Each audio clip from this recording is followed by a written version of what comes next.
Old సిటీలో metro రైలు విస్తరణ కోసం భూసేకరణ పనులు స్పీడప్ అయ్యాయి. త్వరగా మెట్రో రైలును పట్టాలెక్కించేందుకు అధికారులు స్థల సేకరణ చేస్తున్నారు.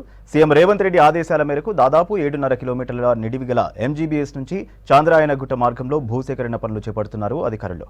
ఇప్పటికే గుర్తించిన 1100 ప్రభావిత ఆస్తుల సేకరణ కొనసాగుతోంది.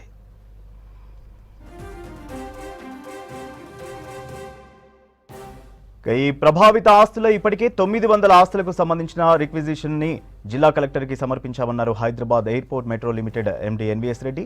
800 ఆస్తులకు సంబంధించిన ప్రిలిమినరీ నోటిఫికేషన్ను దఫాలుగా కలెక్టర్ జారీ చేశారన్నారు.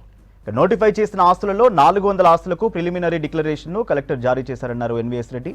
200 ప్రభావిత ఆస్తుల పరిహారానికి సంబంధించిన అవార్డులను ఈ నెలాఖరులోగా ప్రకటించడం పూర్తవుతోందన్నారు. తర్వాత వెంటనే వాటికి పరిహారం చెల్లించి వాటిని కూల్చే పనులు ప్రారంభమవుతాయన్నారు ఎన్వీఎస్ రెడ్డి. ఈ మార్గంలో ఉన్న వివిధ నిర్మాణాలు, ప్రభావిత ఆస్తుల యజమానులతో సానుకూలంగా చర్చిస్తున్నామన్నారు.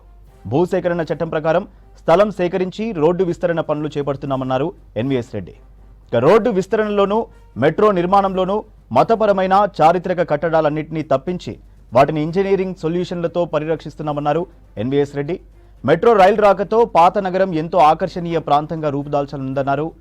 ఉపాధి అవకాశాలు మెరుగు కావడమే కాకుండా కాలుష్య రహితంగా ఈ ప్రాంతమంతా అభివృద్ధి సాధించనుందన్నారు ఎన్వీఎస్ రెడ్డి.